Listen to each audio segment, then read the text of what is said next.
We begin with a simple analogy to get across the most basic principle of the mass spectrometer. Three balls of equal size but different mass. The lightest, the ping pong ball, straight down and straight through. Somewhat heavier, golf ball, straight down and straight through. And the heaviest, the snooker ball, straight down and straight through. A hairdryer would be put on at this point, blowing air from right to left. Look at the deflection of each ball. 5 for the lightest, the table tennis ball, 3 for the golf ball. And what about the heaviest? Snooker ball has the least deflection, score of just 1. Conclusion then is the ball with the greatest mass is deflected the least. In the mass spectrometer, a magnet plays the role of the blow dryer. Look at the labels: a heater element to create a vapor, an ion accelerating field which gets the positive ions streaming from left to right towards the magnetic field, a detection plate at the top right there.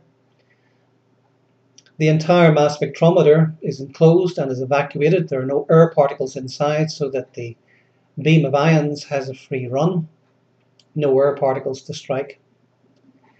In the copper color you see 2 rectangles. One at the bottom is the electron gun.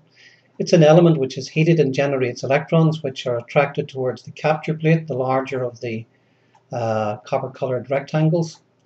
This produces a beam of fast moving electrons. Entering at the bottom left there you see the sample represented with green spheres.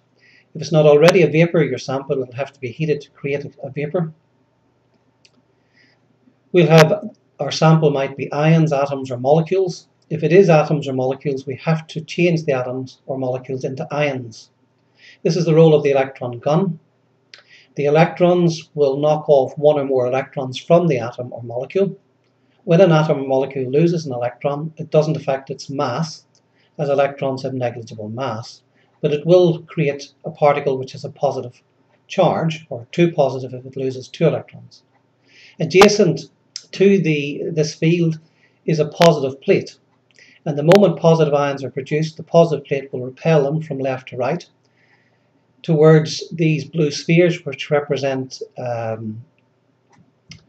plates with slits in them, and the role of the slits is to focus the beam.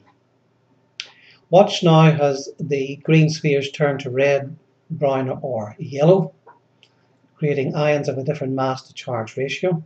You'll see the yellow spheres represent the ions with the greatest mass to charge. They're deflected the least, whereas the brown, they're deflected the most. They're the ions with the lowest mass to charge ratio.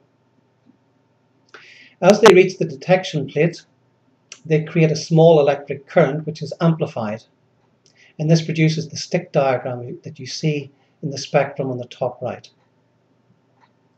The more ions of a particular mass to charge ratio, the greater the current, and the taller the stick in the spectrum. Therefore, the taller the stick, the more abundant that ion of that particular mass to charge ratio.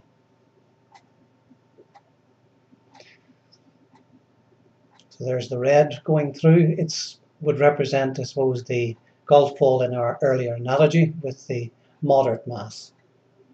So what are the summary points or key points? Tiny amounts of sample, very tiny, are required for mass spectrometry. The sample must be changed to a vapor. So if it's a solid or a liquid, it has to be heated. 1 or more electrons are removed from the atoms or molecules to produce positive ions. An ion accelerating electric field, together with plates that have slits, form a narrow beam of positive ions.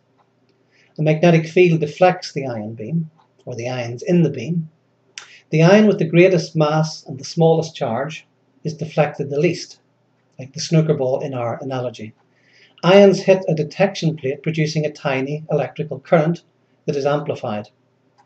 The more ions of a specific mass to charge ratio, the greater the current and the taller the peak in the spectrum.